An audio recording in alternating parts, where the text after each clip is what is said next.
e ter sucesso onde Adão falhou. Adão foi tentado por Satanás e falhou. Jesus é considerado o segundo Adão, então ele precisa ter sucesso naquilo que o primeiro Adão falhou. Vimos também que Cristo não poderia pecar. As tentações que foram colocadas diante dele pelo diabo eram tentações que seduziam a sua natureza humana, mas jamais a sua natureza divina. Porque Tiago vai nos dizer que Deus não pode ser tentado para o mal. Então as tentações visavam a humanidade, não a divindade de Cristo. Hoje eu queria convidar você a olharmos diretamente para as 3 últimas tentações que Jesus enfrentou. Lembre-se que essas 3 tentações que são descritas tanto por Mateus quanto por Marcos e Lucas, elas são apenas as 3 últimas, porque Jesus foi tentado ao longo de 40 dias. Então não foram essas as únicas que Jesus enfrentou. Jesus enfrentou várias. As últimas 3 estão descritas aí nesses 3 evangelhos. E elas começam da seguinte forma, olha aí no verso 3. Satanás vira para Jesus e diz assim: se és o Filho de Deus, manda que esta pedra se transforme em pão. Um olhar superficial pode nos levar a pensar que aqui existe apenas uma tentação, a de transformar pedras em pães, no momento em que Jesus estava com muita fome. No entanto, existem nessa primeira fala de Satanás várias tentações. A primeira tentação que Jesus enfrentou não foi bem a de transformar pedras em pães naquele momento em que ele estava faminto. Tem nada a ver com isso. Quer dizer, tem a ver, mas a primeira tentação não é essa. A primeira tentação não questiona o poder de Jesus. Se ele era ou não capaz de transformar pedras em pães. A primeira tentação questiona a filiação de Jesus. Se você vem acompanhando a narrativa bíblica, antes de Jesus chegar ao deserto, o que acontece? Jesus foi batizado. E lá no batismo de Jesus, os céus se abrem e uma voz vinda do céu, a voz do Pai, vira para o Filho e diz assim: tu és o meu Filho amado, em quem eu tenho prazer. Deus Pai faz uma afirmação a respeito do Filho. Tu és o meu Filho amado. Aí Satanás está diante de Jesus e a primeira coisa que ele fala para Jesus o que é? Se tu és o Filho de Deus. Então Satanás aqui está se referindo à voz do Pai que Jesus ouvira lá no batismo. Este é o meu Filho amado, se tu és o Filho de Deus. Então o objetivo de Satanás é levar Jesus a duvidar daquilo que ele ouviu lá no batismo. Mais uma vez, o que Satanás faz aqui? Questiona a palavra de Deus. Vocês podem ter certeza que essa é uma arma milenar. Satanás sempre fez e sempre fará isso. Qual foi a primeira tentação lá no Éden? Deus tinha dito para Adão e Eva: de todas as árvores do jardim comerás, menos dessa aqui. Aí como que Satanás chega para Eva? É assim que Deus disse? O que Satanás está fazendo? Questionando a palavra de Deus. Sempre, Satanás sempre faz isso.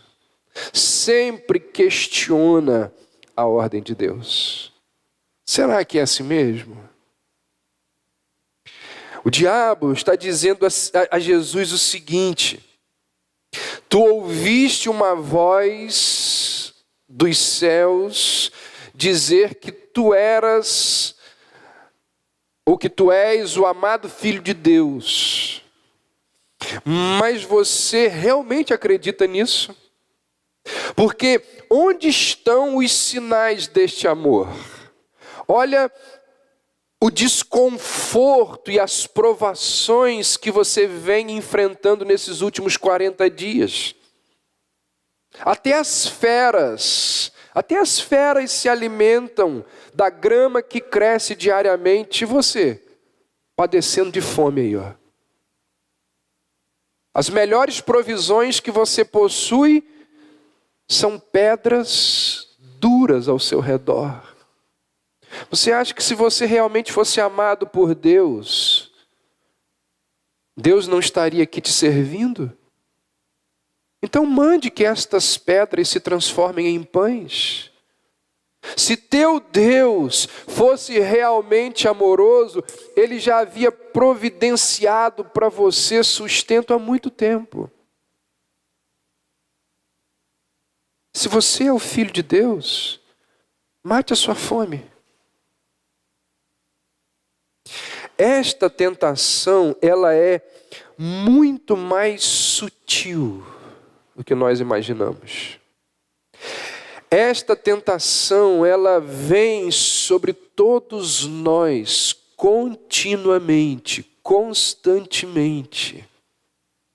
Aqui, o ser humano, ele é tentado a duvidar do amor de Deus mediante as provações. É quando Satanás, a vida, as circunstâncias, a nossa consciência, as pessoas chegam para a gente e dizem assim: você é fiel, você é obediente a Deus, e é tudo isso que Ele te dá em troca? Desemprego, depressão, provação na família. Você passa por grandes dificuldades e não encontra nenhum tipo de alívio.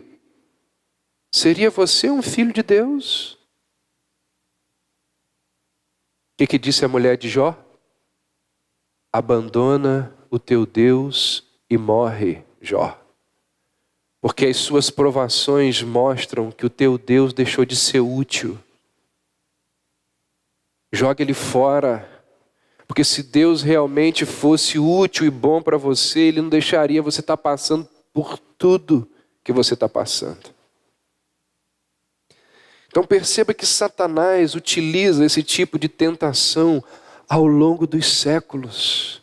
Porque ele sabe que nós, seres humanos, somos levados a crer que diante de provações e de dificuldades, nós podemos acreditar na balela de que Deus não se importa com a gente. Jesus enfrentou esta mesma tentação ao longo de todo o seu ministério. E lá no final da sua vida, nos momentos finais, nos minutos finais da sua vida, ele ouve esta mesma tentação. Dessa vez não de Satanás, mas dos líderes religiosos de Israel. Vamos dar uma olhada? Abra aí, por gentileza, Mateus capítulo 27.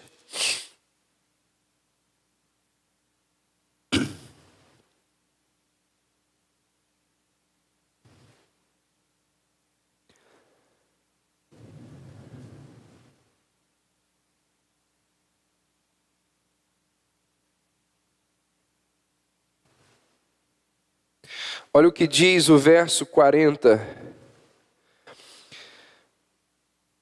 Se ele é filho de Deus, é como termina, né? Algumas versões dizem assim: se ele é filho de Deus, desça da cruz e creremos nele. Mas as versões mais populares dizem assim: ó tu que destróis o santuário e em 3 dias o reedificas, salva-te a ti mesmo se és filho de Deus e desce da cruz. Verso 43. Confiou em Deus, pois venha livrá-lo agora, se de fato lhe quer bem, porque disse, sou filho de Deus. Eles estão dizendo assim, se você é filho de Deus, desça da cruz. E aí nós vamos crer em você. Que Deus venha livrá-lo agora, se ele de fato lhe quer bem. Então aqueles homens estavam dizendo, olha, quem realmente é servo de Deus, Deus os livra dos seus problemas. Ele nunca permite que aqueles que o temem sejam envergonhados.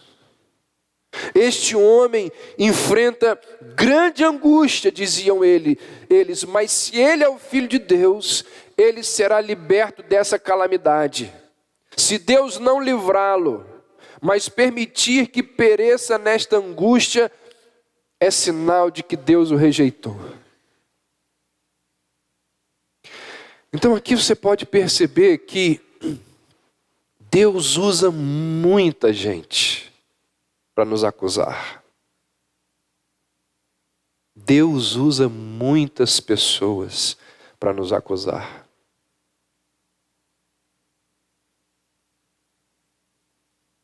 Dentro de casa a gente tem muita acusação que chega até as nossas mentes e corações pela instrumentalidade de outras pessoas. No nosso serviço, na igreja. Então, a primeira tentação que Jesus sofreu, ela questionou a relação, o amor, o cuidado, a providência, a paternidade de Deus. Se você é filho de Deus, e isso aconteceu porque quando nós não sabemos de quem nós somos filhos, nós perdemos a nossa identidade. Talvez ninguém aqui tenha essa experiência. Mas a gente não ter certeza de quem é o nosso pai. Pessoas que não sabem quem é o verdadeiro pai, vive com crises, ou tem muitas crises de identidade. Quando nós não sabemos de quem somos filhos, nós temos dificuldades. E acabar com a nossa identidade de filhos de Deus é uma das maiores armadilhas e armas de Satanás. Porque sem identidade nós ficamos desprotegidos. Sem identidade nós ficamos vulneráveis a todo tipo de ataque. Uma criança que não tem pai, não tem quem a defenda. Uma criança que não tem pais, ela é extremamente vulnerável. Então, é a consciência de quem somos, filhos de Deus, que nos habilita, que nos capacita, que nos ajuda a enfrentarmos as tentações deste mundo sedutor. Porque se realmente somos filhos de Deus, nós vamos dizer não a uma quantidade enorme de propostas pecaminosas e sedutoras que chegam a nós todos os dias, toda semana. Se realmente somos filhos de Deus, nós vamos dizer assim, eu não faço cambalacho aqui na empresa. Se vocês quiserem fazer, é problema de vocês, mas eu não faço. Mas todo mundo faz. Não, eu sou filho de Deus. Eu não faço isso. Ah, o crentão aí. Olha o diabo falando, ó. Eu não faço esse tipo, eu não tenho esse tipo de atitude de entregar os meus trabalhos plagiados. Eu não vou na internet e aperto Ctrl+C, Ctrl+V e entrego. Mas o professor não vai nem olhar. Mas isso é desonestidade. Isso é mentira. Se você é filho de Deus, você não pode mentir. E a gente poderia citar vários exemplos aqui.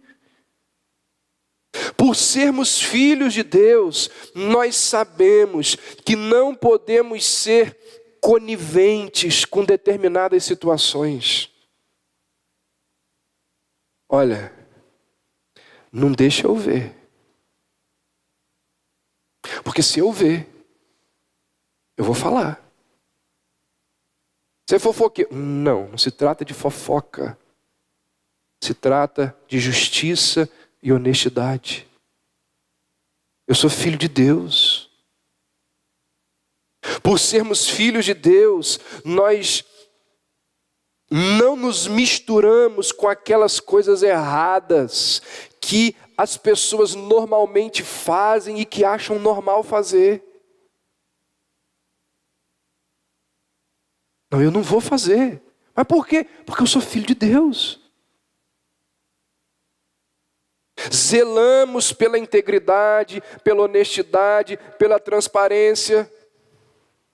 Então, se Satanás sabe disto, ele vai questionar a nossa identidade, ele vai questionar a paternidade de Deus sobre nós, para que venhamos a fazer aquilo que não deve ser feito. Se tu és o filho de Deus, é a primeira tentação de Satanás. A segunda tentação que está embutida nessa primeira fala de Satanás a Jesus é a proposta maligna de Cristo provar quem Ele é através de demonstrações de poder. Satanás diz assim: manda que estas pedras se transformem em pães. Esta tentação também ela vai se repetir ao longo da vida de Jesus. Leia lá, não é nem o diálogo, é quase um monólogo que acontece entre Jesus e Pilatos. O que Pilatos está questionando a Jesus? O poder dele. A capacidade dele. O que um dos ladrões fala para Jesus?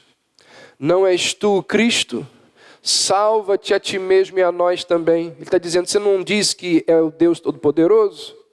Então, se você é quem você afirma ser, nos tire aqui da cruz.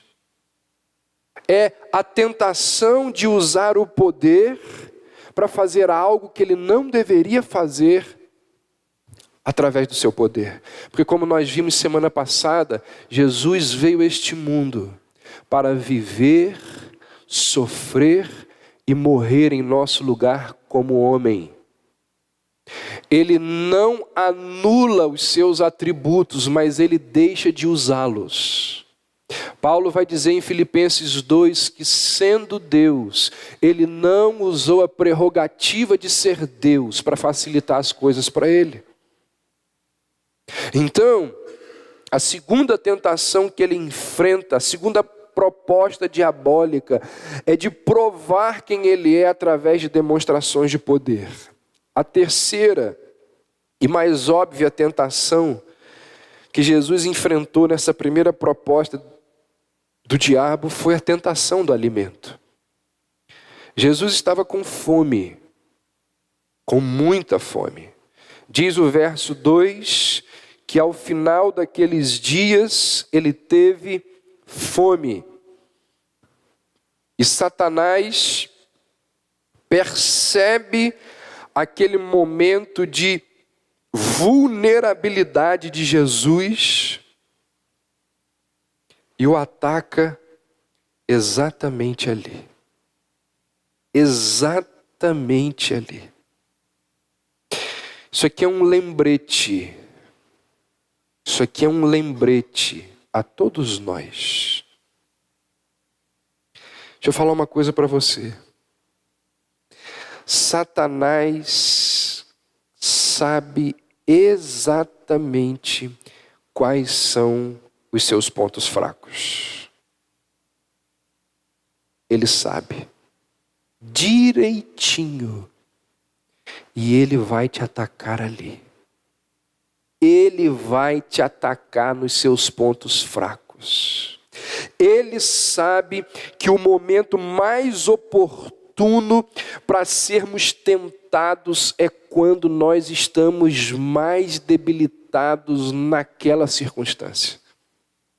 Gente, todos nós temos pontos fracos. Todos nós. Todos nós temos uma área na vida complicada. E o diabo sabe disso. E ele vai ali, diante da vulnerabilidade de Jesus. O diabo o seduz então a agir por conta própria. Manda que estas pedras se transformem em pão. Já que Deus não vai providenciar o teu sustento, faça você mesmo. Lucas não diz, mas Marcos vai nos dizer que quando Satanás vai embora, os anjos de Deus chegam para servir Jesus. Então, se Deus não vai te servir, faça você mesmo. Eis aqui uma outra tentação, uma outra provação, agir por conta própria. E agir por conta própria nos lembra quem? O primeiro Adão, o primeiro casal, que agiu por conta própria, que tomou uma atitude independente de Deus. Como o primeiro Adão falhou, quem sabe o segundo Adão também não vai falhar nessa área, deve ter pensado Satanás. Ao contrário de Adão, Jesus não tinha absolutamente nada para se alimentar. Adão, se ficasse faminto, poderia facilmente saciar sua fome, porque ele tinha todas as árvores do jardim para se alimentar. Jesus, depois de jejuar 40 dias, ele estava a ponto de morrer fisicamente. E isto, sem dúvida, intensificava a tentação. Satanás sabia disso, e ele então seduz Jesus naquela vulnerabilidade a agir por conta própria. E esta é uma das tentações que está constantemente diante de nós, um negócio chamado de autossuficiência. Constantemente nós somos tentados a fazer as coisas do nosso jeito, pela força do nosso braço. Obtemos riqueza, prazer do nosso jeito e desprezamos os preceitos divinos, as orientações divinas acerca de prazer, acerca de riqueza, acerca de conduta. E quando nós começamos a pensar, ou quando nós começamos, a acreditar que nós somos os nossos próprios escultores, quando nós começamos a crer que somos nós que conduzimos as nossas vidas, nós fomos fisgados pela proposta maligna, pela proposta de Satanás de não vivermos mais debaixo da providência de Deus. Essa é uma sedução que está embutida aqui. Faça as coisas do seu jeito.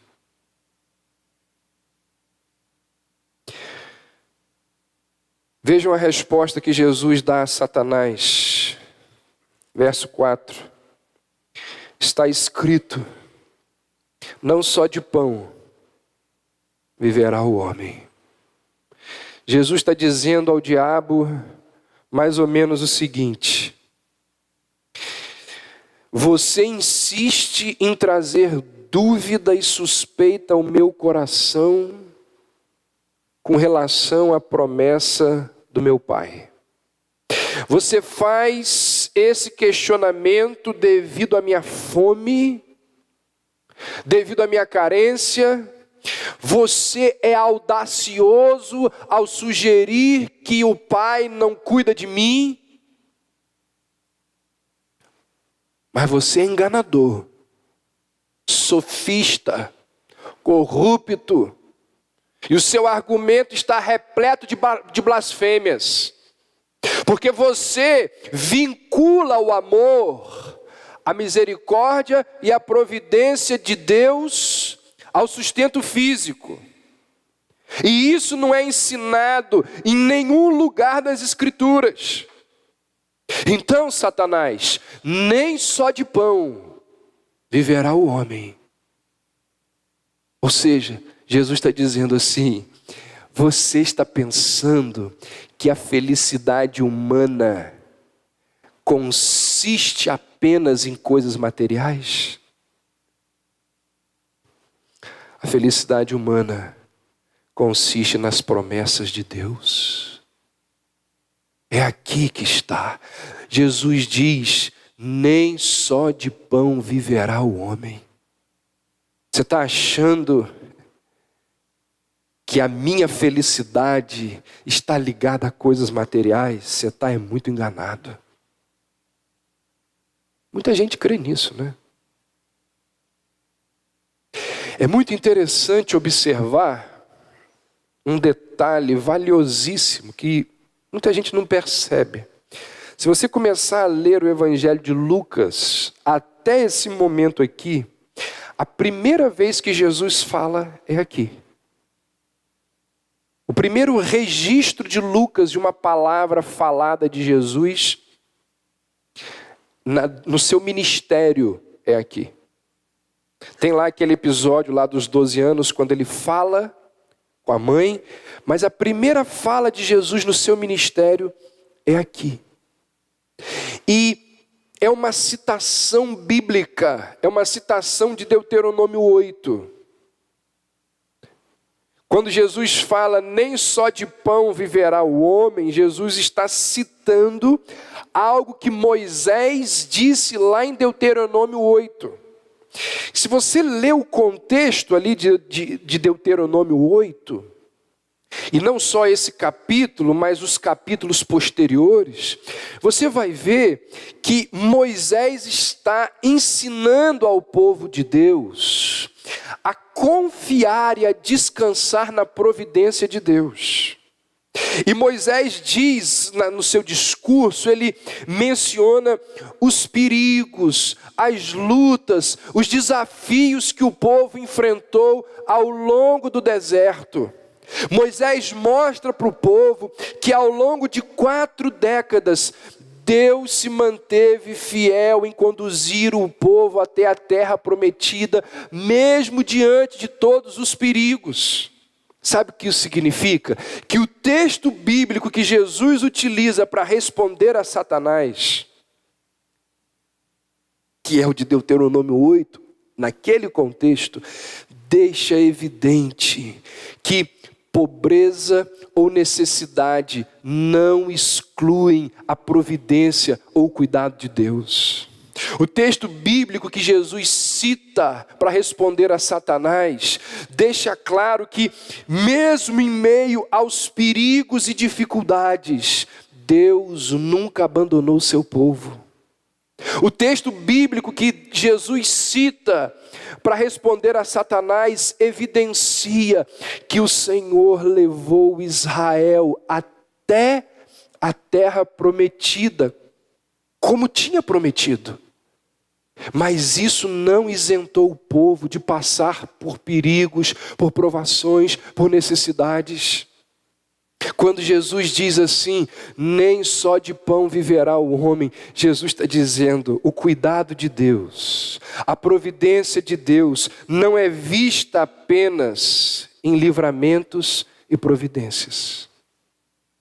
Porque tem gente que crê que Deus só está presente, Deus só está auxiliando quando existem livramentos e providências. E é isso que Satanás está dizendo para Jesus. Se não há livramento, se não há providência, é porque Deus não está presente. Jesus diz: você é um enganador. Você é um sofista. Isso não está em lugar nenhum das Escrituras. E a gente precisa lembrar e ressaltar isso. Tem muita gente visitando-nos hoje à noite aqui. Quero dizer para você que está nos visitando, existe uma teologia do inferno pregada através da televisão chamada teologia da prosperidade, que diz assim: se Deus está com você, tudo vai bem. Você vai ter dinheiro, você vai ter saúde, você vai dar tudo certo na sua vida. Isso não é teologia bíblica. Isso é invenção de homens, instrumentos do diabo. Nem só de pão viverá o homem. O cuidado de Deus não é visto apenas em livramentos e providências.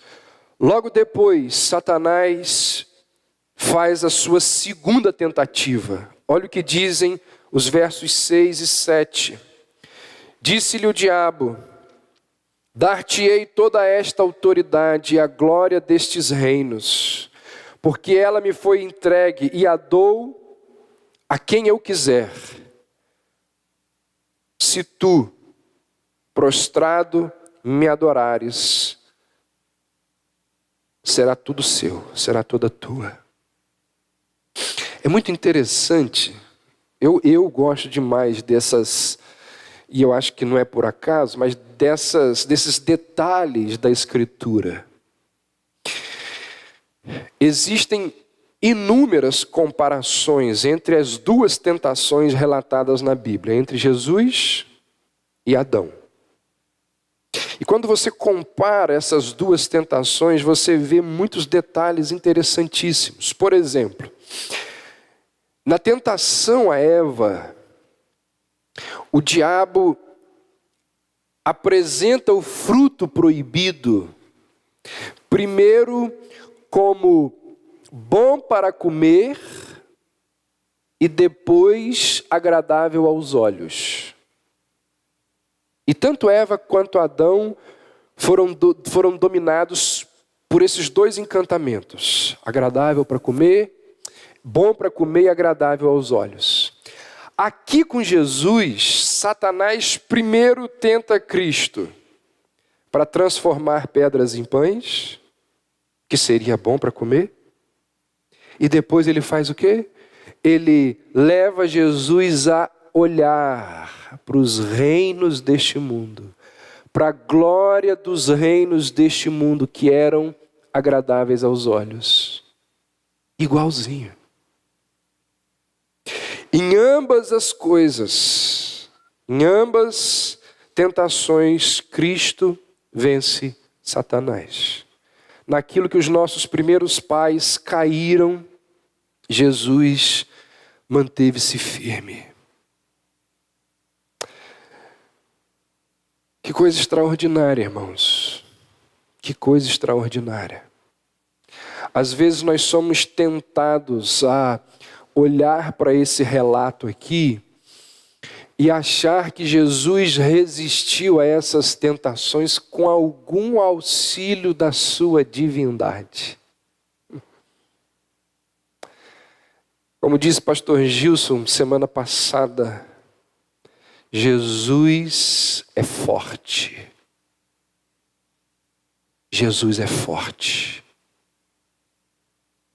O nosso Senhor é um homem forte. Mas Satanás então vira-se para Jesus e diz: tudo isso eu lhe darei. Será que Satanás é realmente o possuidor de todas estas coisas que ele alega possuir? Irmãos, será que o diabo possui o controle de todos os reinos deste mundo a ponto de oferecê-lo a Jesus? Se você ouvir pregadores neopentecostais, pregadores que são adeptos do movimento de batalha espiritual, eles vão dizer que o rei desse mundo é o diabo. Eles precisam falar isso, sabe por quê? Porque a teologia deles é dualista. E eles precisam levar as pessoas a acreditar que os demônios estão brigando com os anjos, que Deus está lutando com Satanás e por aí vai. Mas a Bíblia não diz isso. De forma alguma. Satanás exerce uma influência poderosíssima para o mal. Claro. Mas apenas isso. Satanás não possui o poder, o direito de dispor de cada nação como bem entender. Satanás não controla, não reina, não governa as nações deste planeta. O que a Bíblia nos diz é que o oposto do que muita gente acredita é a verdade. Jesus diz assim em Mateus 28, porque Mateus 28 vem depois da cruz. E a vitória de Cristo acontece na cruz. Jesus disse assim: toda autoridade me foi dada no céu e na terra. Paulo vai dizer, quando escreve aos crentes de Colossos, ele diz assim: tendo despojado o quê? Os principados e potestades, fez deles um espetáculo público, triunfando deles na cruz. Paulo está dizendo assim: Jesus humilhou o diabo. Satanás nunca pôde e nunca poderá fazer absolutamente nada sem autorização divina. Satanás ficou assim, eu quero encostar em Jó, mas o que ele precisou fazer? Foi lá e pediu a Deus: eu posso encostar em Jó? Jesus disse para Pedro assim: Satanás me pediu para destruir a sua vida. Satanás não faz nada, nunca fez nada que não fosse da permissão de Deus. Aí a gente pode pensar assim: se Satanás não possui nada do que afirma possuir aqui nesse texto, como que essa proposta pode ter sido uma tentação para Jesus? Se Satanás não possui realmente os reinos deste mundo, como que isso foi uma tentação? A tentação está na motivação por trás da proposta. Ou seja, dar a Jesus a coroa sem que ele suportasse a cruz.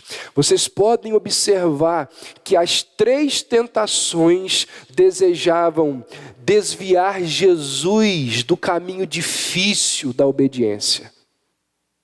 Como eu tenho dito aqui, Jesus precisava não apenas morrer por nós, ele precisava viver por nós.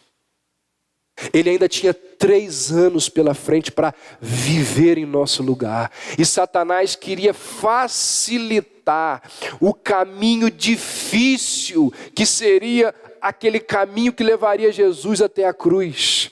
Então, a tentação aqui era de obter a coroa sem enfrentar a cruz.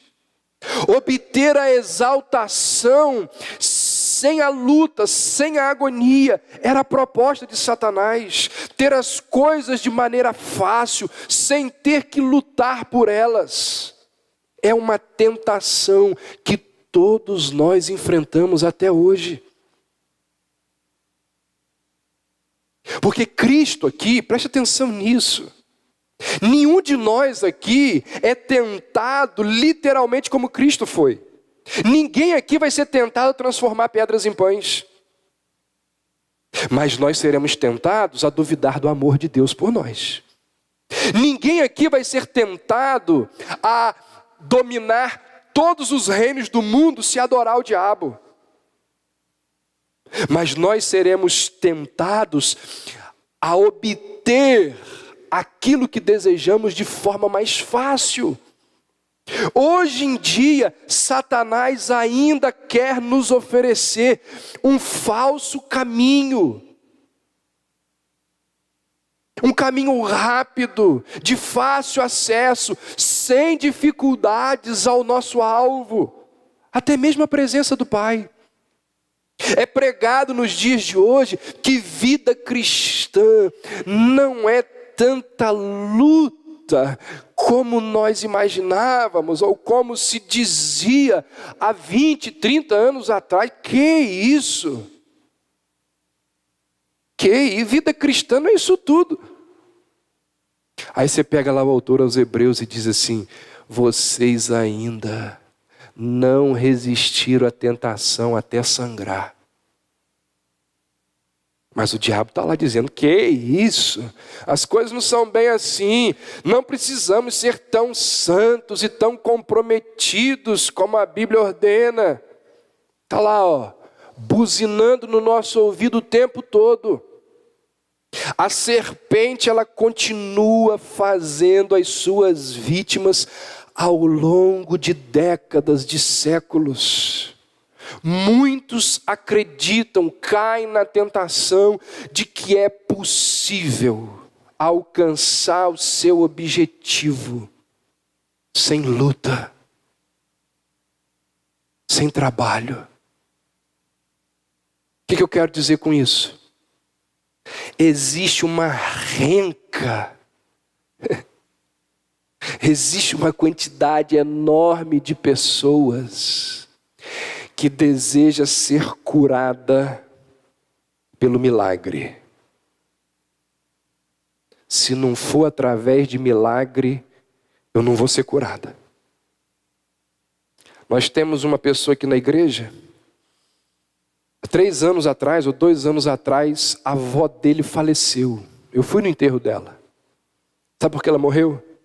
Porque a igreja da onde ela fazia parte, o pastor disse para ela assim: você não pode tomar o remédio, porque senão você não tem fé. E a mulher ficou sem tomar remédio 6 meses e morreu. Uma pessoa que deseja ser curada apenas através do milagre, ela não deseja passar pela dificuldade dos exames. Não é difícil? Se abrir o exame positivo. E agora? Agora, hemodiálise. Agora, quimioterapia, radioterapia. A pessoa quer ser curada através do milagre, não quer ouvir as palavras duras do médico quando diz assim: daqui para frente a sua vida é outra. Vai ser árdua a sua vida. Não é fácil ouvir isso. A pessoa quer ser curada pelo milagre e não deseja passar pelo inconveniente de lutar contra a doença diariamente, semanalmente, pela luta árdua do tratamento. Quer a coroa, mas a cruz não quer. Uma pessoa clama a Deus para que salve a sua alma. Quem não quer ir para o céu, gente? O Instituto Vox Populi, tempos atrás, fez uma pesquisa no Brasil. 100% dos brasileiros acreditam que não vai para o inferno. Todo mundo quer ir para o céu. Todos querem a sua alma salva. Mas quem quer santificação?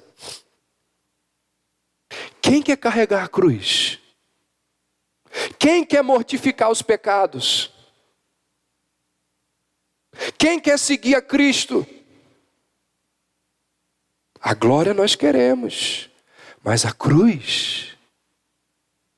Uma pessoa quer fazer parte da igreja de Cristo. Não, o meu nome está no hall de membro da igreja. Como se colocar o nome no hall de membro fosse uma coisa assim, que impedisse você de ter problemas. Quer fazer parte da igreja, mas quer os compromissos que a igreja exige. Quer fazer parte da igreja, mas vai prestar contas dos seus atos a uma comunidade local. Quer fazer parte da igreja, mas vai se submeter às regras que a Bíblia exige dentro da igreja. Quer fazer parte da igreja, mas vai contribuir com dízimos, com a própria vida na igreja. A glória se quer, mas a coroa. Uma pessoa quer que os seus filhos tenham bem-estar espiritual. No entanto, ela não cobra dos seus filhos uma vida diária de comunhão com Deus, porque isso dá trabalho. Quer que os filhos sejam espirituais e amem ao Senhor, mas na hora de proibir com pulso firme, como manda a Bíblia, aquilo que prejudica o filho, ela não proíbe. Uma pessoa quer que o seu filho, a sua filha, tenha uma vida espiritual, mas ela mesma não se esforça para ter uma comunhão mais sadia com Deus, para ser exemplo do seu filho. A pessoa quer que o seu filho tenha uma vida espiritual, tenha uma boa relação com Deus, mas ela cumpre o seu dever de pai, que a Bíblia manda cumprir como sacerdote do seu lar. Você percebe que a tentação diabólica, ela vem ao longo dos anos, de obter a coroa sem ter que enfrentar a cruz. Esta foi uma das propostas feitas a Jesus por Satanás e continua sendo uma das grandes provações que sobrevém a cada um de nós.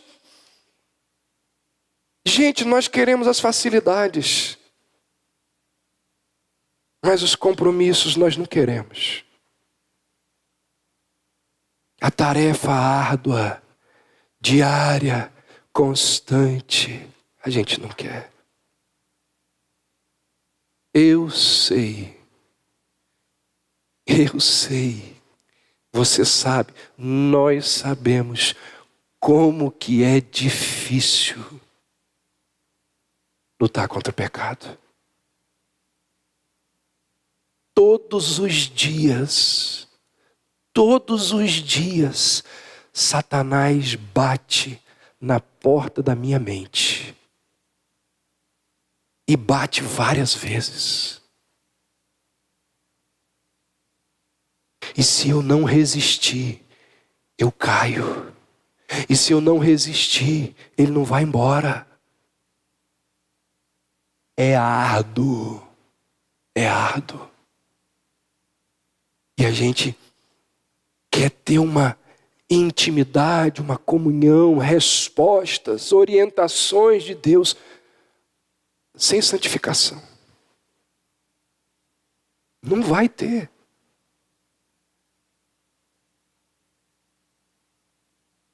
A última tentação do diabo sobre Jesus está aí no verso 9 e 10. Então o levou a Jerusalém. Entende-se que aqui é uma espécie de uma visão, não é? Jesus não saiu dali do deserto e foi até Jerusalém. Mas é uma imagem, algo que Satanás pode ter levado Jesus mentalmente. E o colocou sobre o pináculo do templo e disse, de novo, se és o Filho de Deus. É engraçado, se você olhar no mesmo capítulo, lá no verso 41, quando Jesus, é a narrativa de Jesus expulsando os demônios, Olha o que diz: também de muitos saíam demônios gritando e dizendo: tu és o Filho de Deus. Eles sabiam. Eles sabiam. Mas voltando aqui, ele diz: se és o Filho de Deus, atira-te daqui abaixo, porque está escrito: aos seus anjos ordenará a teu respeito que te guardem, e eles te susterão nas suas mãos, para não tropeçares em alguma pedra. Esta sugestão de se lançar do pináculo do templo para os anjos o apanharem lá embaixo, era algo do tipo assim, o bungee jump, né, de Jesus. Era algo do tipo, quando o Pai o confirmou como seu filho, você estava lá no meio do deserto. Ali no deserto, não tinham pessoas importantes. Ali no deserto estavam apenas os seguidores de João. As pessoas realmente importantes, que precisam ver você como filho de Deus, estão perto do templo. Mostre a elas. Mostre a essas pessoas a sua identidade, se lançando daqui e aguardando lá o socorro dos anjos. Poderia ser isso.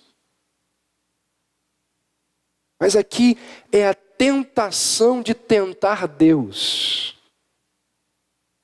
E se Jesus assim procedesse, isso seria uma desonra com o Pai, ao questionar que aquele meio lá no deserto não foi o mais adequado. Isso seria falta de confiança no Espírito que habitava nele, confirmando que ele realmente era o Filho de Deus. E Jesus, mais uma vez, resiste à sedução do diabo, citando a Escritura, verso 12. Respondeu-lhe Jesus: dito está, não tentarás o Senhor teu Deus. Deus prometeu a proteção dos anjos para nos encorajar a confiar nele, mas não para ficar tentando. Eu creio claramente que Deus envia os seus anjos para nos guardar, para nos livrar, para nos proteger. Creio piamente nisso. Não sei se todos nós temos, como dizem alguns, não muitos, mas alguns teólogos, um anjo da guarda, que está com você, para onde quer que você vá. Não sei. Mas que os anjos do Senhor estão a nos guardar. Eu não tenho dúvida nenhuma disso. E que existem, não sei se dezenas, mas que existem alguns deles observando o que nós fazemos aqui agora, eu não tenho a menor dúvida. Está aqui em cima, aqui, ó. Não adianta você olhar que você não vai ver. Mas eles estão aqui. Nos protegendo, nos guardando. Isso não significa que eu vou fazer coisas incabíveis, loucas, para tentar a proteção de Deus. Diz a Bíblia que depois de tentar Jesus 40 dias e não ter obtido sucesso, Satanás deixou o campo de batalha. E é interessante que o verso 13 diz: até momento oportuno, Se você observar os evangelhos estão cheios de narrativas de demônios no pé de Jesus. As tentativas continuaram. Você não encontra esse tipo de narrativa, de manifestação demoníaca no Antigo Testamento. Você não encontra esse tipo de narrativa depois de Jesus. Mas você encontra aqui. Porque eles ficaram o tempo todo no pé de Jesus. Mas nesse momento aqui, o diabo viu que era inútil atacar o Senhor. Ele percebeu que Jesus não tinha um ponto cego. Ele percebeu que Jesus não tinha uma parte fraca, desprotegida. Ele era forte. E você percebe, como disse Tiago, que se nós resistirmos ao diabo, ele fugirá de nós. Ele pode voltar. E ele vai voltar. Mas naquele momento ali de tentação, nós precisamos resistir. E como é que nós devemos resistir ao diabo? Tem um jeito. Você acha que você consegue resistir ao diabo de uma hora para outra? Vocês querem ver como que a gente deve resistir ao diabo? Abra aí, por gentileza, Efésios capítulo 6.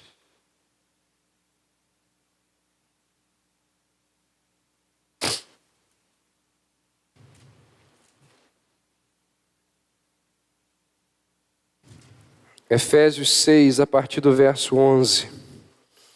Revesti-vos de toda a armadura de Deus. Para quê? Para poderdes ficar firmes contra o quê? As investidas, as ciladas, as seduções, as tentações do diabo. Porque a nossa luta não é contra o sangue e a carne, sim contra os principados e potestades, contra os dominadores deste mundo tenebroso, contra as forças espirituais do mal nas regiões celestes. Portanto, tomai toda a armadura de Deus, para que possais resistir no dia mau. E depois de terdes vencido tudo, permanecer inabaláveis. E agora ele começa a descrever o que é a armadura de Deus. Estai, pois, firmes, cingindo-vos com a verdade, vestindo-vos da couraça da justiça, calçai os pés com a preparação do evangelho da paz, embraçando sempre o escudo da fé, com o qual podereis apagar todos os dardos inflamados do maligno. Tomai também o capacete da salvação e a espada do Espírito, que é a palavra de Deus, com toda oração e súplica, orando em todo tempo, no Espírito, e para isto vigiando com toda perseverança e súplica por todos os santos. Viu aí?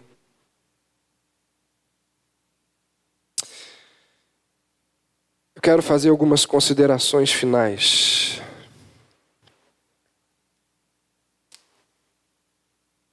Primeiro, os milagres que Jesus realizou ao longo do seu ministério, desde o primeiro, que foi ali em Caná, transformar a água em vinho. Todos os milagres que Jesus realizou, eles tinham um objetivo, eles tinham um propósito, que era confirmar a fé dos ouvintes e dar crédito a ele mesmo.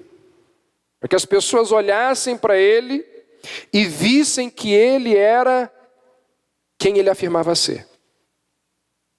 Quer ver uma coisa? Abra aí, por gentileza, o Evangelho de João, capítulo 20.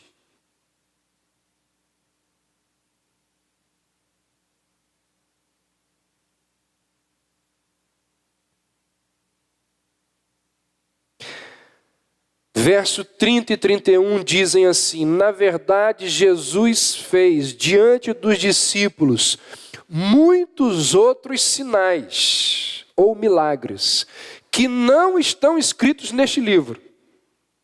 Estes, porém, foram registrados para quê? Para que creiais que Jesus é o Cristo, o Filho de Deus, e para que, crendo, tenhais vida em seu nome. Qual é o objetivo dos milagres?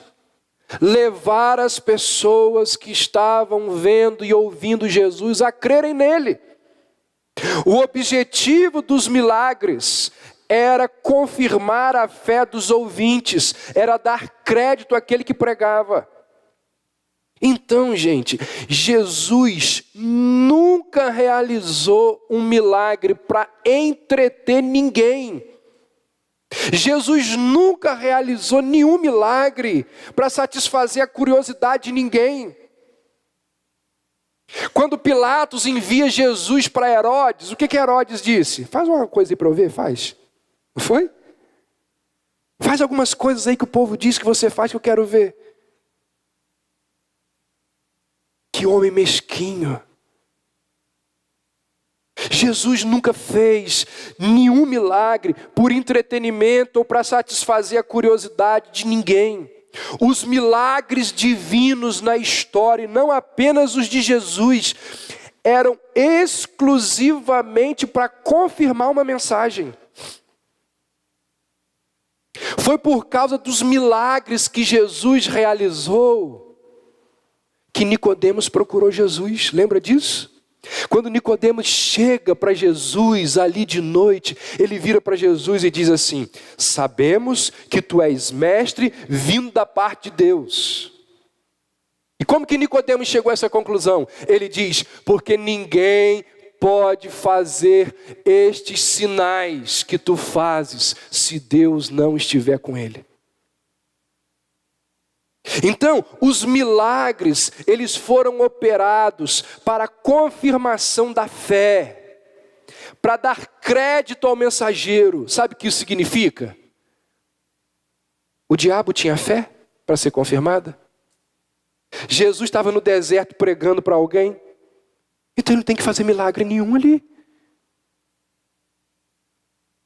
Manda que estas pedras se transformem em milagre é para validação e confirmação da fé. Você está destinado à perdição.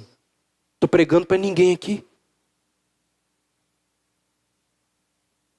Outra coisa. Jesus nunca fez nenhum tipo de milagre para agradar a si mesmo. Ele foi capaz de transformar a água em vinho para dar crédito aos seus discípulos, mas não transformou pedras em pães para o seu sustento. Ou seja, ele preferia ser acusado e censurado pelo diabo como fraco do que ser persuadido por Satanás e fazer aquilo que lhe convinha fazer. Ou seja, Jesus não faria nada que parecesse falta de confiança no seu Pai. Jesus não faria nada que pudesse parecer que ele estava agindo de forma independente do Pai. Jesus não faria nada que servisse de entretenimento para quem quer que fosse. Jesus não faria nada que não estivesse em acordo com a vontade e na dependência da providência de Deus. Por isso ele não fez nenhum milagre ali. Não era para confirmar a fé, ele não estava pregando, ele nunca fez um milagre para agradar a ele mesmo.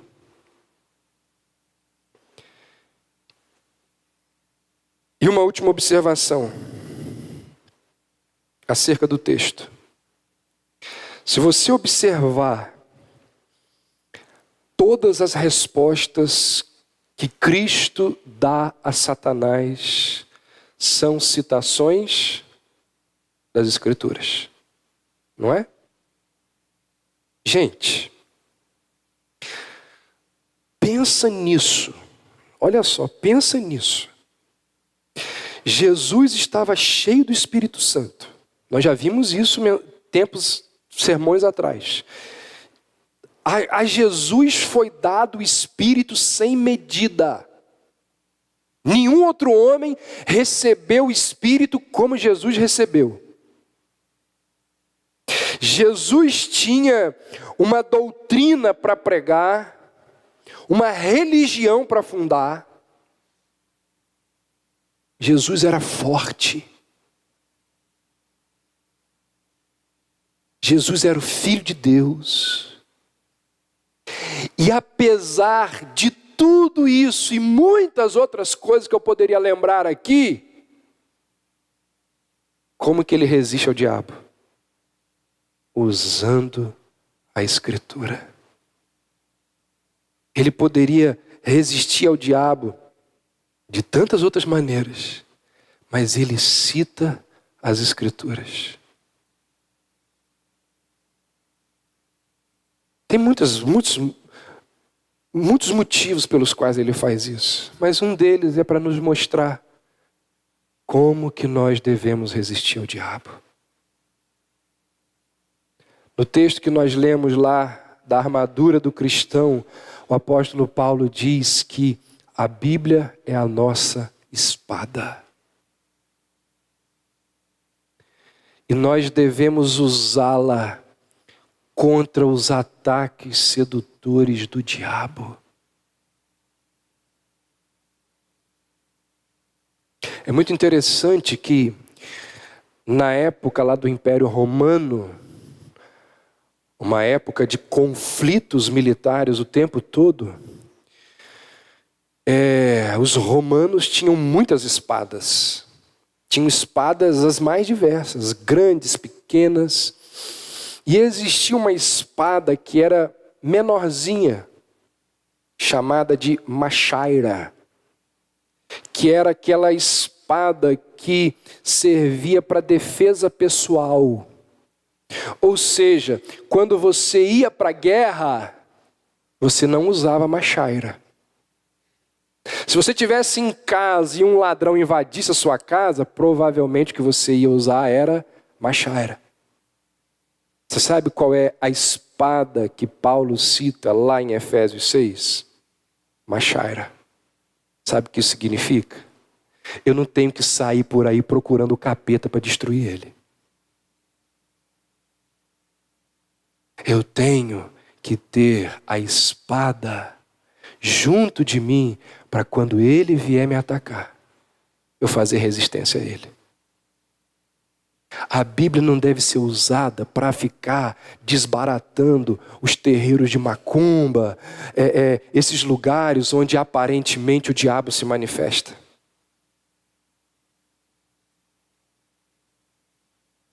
A palavra de Deus é a nossa espada para resistirmos ao diabo. Só que aqui tem um detalhe que não está no texto, mas que é óbvio. Para nós usarmos as Escrituras, nós precisamos conhecê-la. Não é? A arma mais poderosa do mundo está nas nossas mãos. E a gente não sabe utilizar. Não vale de nada. Não possui nenhum valor. Deixa de ser uma arma poderosa porque a gente não sabe usar. Imagine que chegue na sua casa uma granada. Você vai manusear?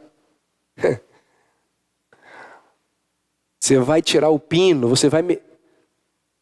Uma arma poderosíssima, mas a gente não sabe usar. E por que a gente não sabe usar? Aí já é uma outra mensagem, mas que você já sabe por quê que você não sabe usar.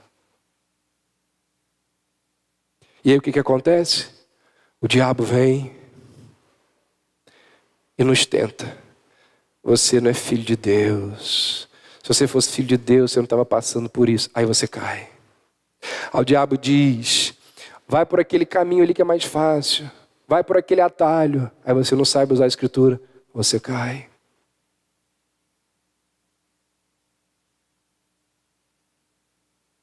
Eu encerro dizendo o seguinte. Satanás nunca cessará de se opor aos filhos de Deus. Nunca. Continuamente, por um meio ou outro, ele provocará os filhos de Deus a algum juízo pecaminoso. Se o diabo perceber que você está declarando inimizade à sua carne e não atende mais aos desejos da sua carne, se o diabo perceber que você está evitando e abandonando contextos de sedução, se o diabo perceber que você não está mais permitindo, por causa da leitura das escrituras, porque você está lá treinando a sua machaira, se o diabo perceber que você não está mais permitindo, por causa disso, que a sua consciência seja atormentada com culpa, que a sua consciência seja seduzida por imagens, se o diabo perceber que a sua consciência, por causa da leitura das escrituras, não está sendo mais transtornada por dúvidas quanto ao amor e o cuidado de Deus, se ele perceber que você está fazendo isso, ele vai aumentar, intensificar os ataques sobre você. E esses ataques serão mais intensos, mais constantes, serão mais poderosos, serão mais inteligentes. Você pode ter certeza disso. Ele lembrará, ele tentará você com lembranças de pecados passados que você já obteve vitória. Ele tentará você com oportunidades para trilhar os caminhos fáceis que conduzem ao erro. Ele tentará você com sugestões de que Deus não é tudo aquilo que as escrituras dizem que Ele é. Ele tentará você levando a duvidar da bondade, da misericórdia, do amor, da graça de Deus. Ele tentará você através de perseguição, de problemas, de angústias, de dores, de tribulações. Ele tentará você sugerindo que a vida cristã não deveria ser nada parecida com essa proposta de tomar a cruz. Meu irmão, não tenha dúvidas.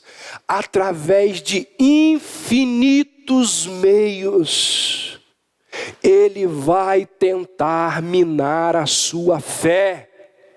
Jesus disse que ele é como um leão que anda ao nosso derredor, buscando a quem possa tragar. Não brinque com isso. Não pense que isso não é verdade. Não racionalize as coisas de forma que você não venha a crer nessa realidade. Mas deixa eu te dizer uma coisa. A menos que nos recusemos a usar a arma e a proteção que Deus tem nos oferecido, nós não podemos ser derrotados por Ele. Ele não pode prevalecer contra nós. Os eleitos de Deus não podem ser vencidos por Ele. Sabe por quê? Porque nenhuma condenação há para os que estão em Cristo Jesus. Sabe por quê? Porque nós somos mais do que vencedores por causa daquele que nos amou. Sabe por quê? Porque a Bíblia diz que nós temos um sumo sacerdote que intercede por nós. Sabe por quê? Porque nós temos o Espírito Santo, que, como dizem as Escrituras, nos preserva de tropeçar. E se ainda assim, em alguns momentos, fraquejamos, titubeamos, duvidamos, e se ainda assim nós estivermos passando por momentos tão difíceis, que seja dificílimo até mesmo ler as Escrituras, sabe o que as Escrituras nos dizem que nós devemos fazer? Orar. Às vezes a gente não consegue ler a Bíblia. Quantas vezes eu já encontrei pessoas que estão passando por situações difíceis e as pessoas dizem: pastor, eu não consigo nem ler a Bíblia. Ore. Clame, suplique. Ore ao Senhor como Jesus nos ensinou: não nos deixes cair em tentação, mas livra-nos do mal. Aí tem gente que diz assim: pastor, mas olha só, eu não consigo nem orar. O negócio está tão ruim que eu estou tão debilitado que eu não consigo nem orar. Eu faço o quê? Geme.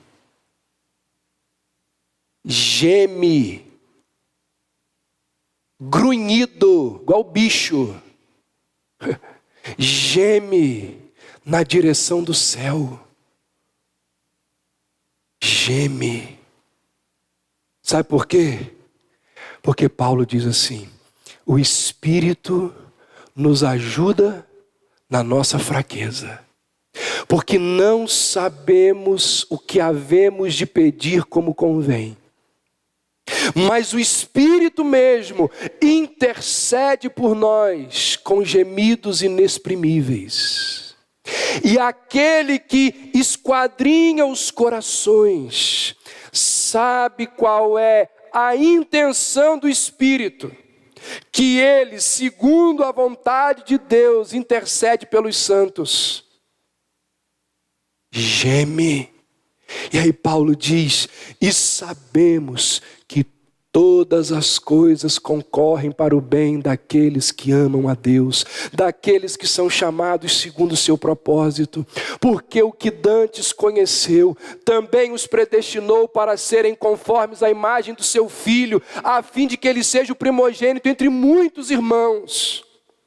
E aos que predestinou, a estes também justificou, chamou. E aos que chamou, a estes também justificou. E aos que justificou, a estes também glorificou.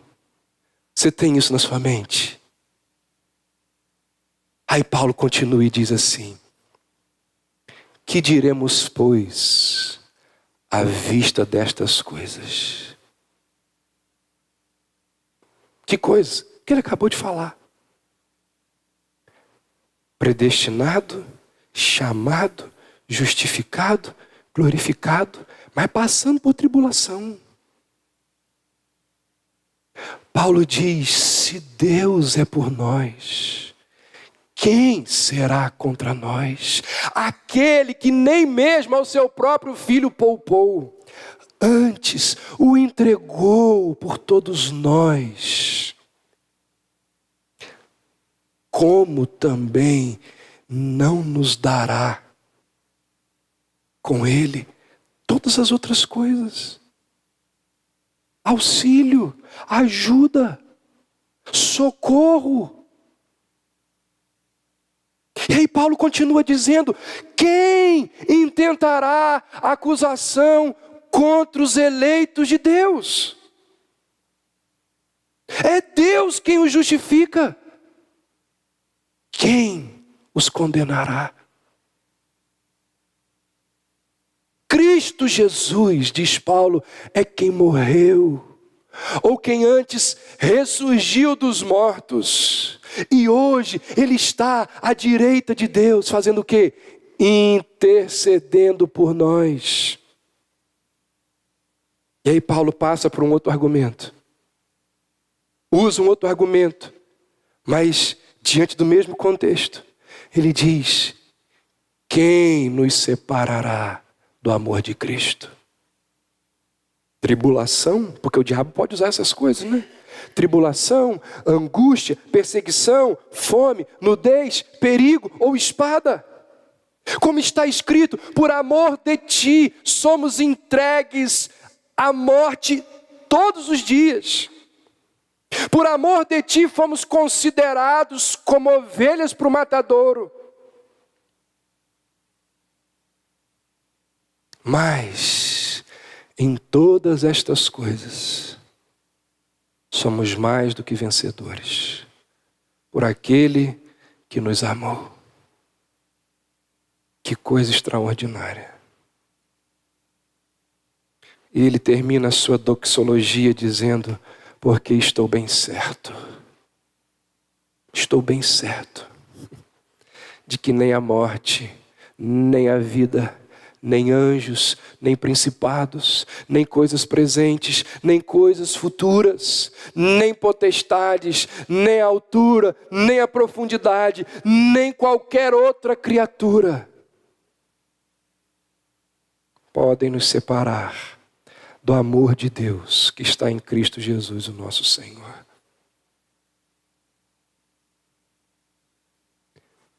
Se você está sem força, geme, porque Deus sabe qual é a intenção do seu coração. Qual é a moral da história? Todo mundo é tentado o tempo todo. Deus nos ensina a lutar. Aqui, ó. E Ele nos ordena a lutar. Mas quando a gente vai para a luta, a gente pode ser ferido. A gente pode cair. A gente pode se machucar. A gente pode fraquejar. Mas nós nunca seremos derrotados. Como que o diabo tem ferido muitas pessoas. Muitas pessoas. Mas se a pessoa for de Deus, ela vai vencer. Não seremos derrotados, porque como disse o apóstolo Paulo, esta é uma batalha que já foi travada.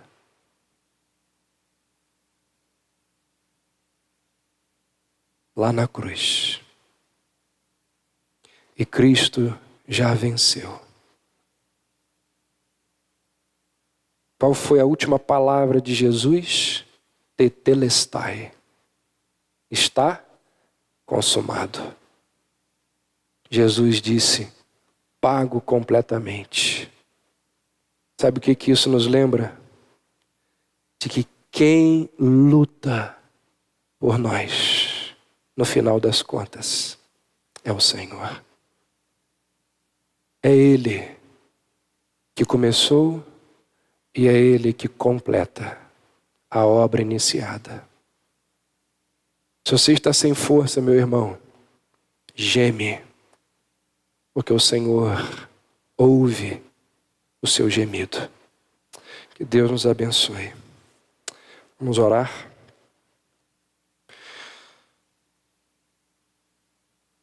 Deus bendito,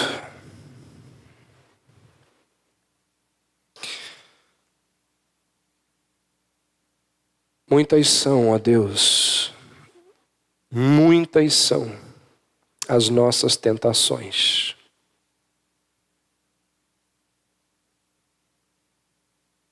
Muitos aqui, ó Deus, têm sido tentados nas mais diversas áreas.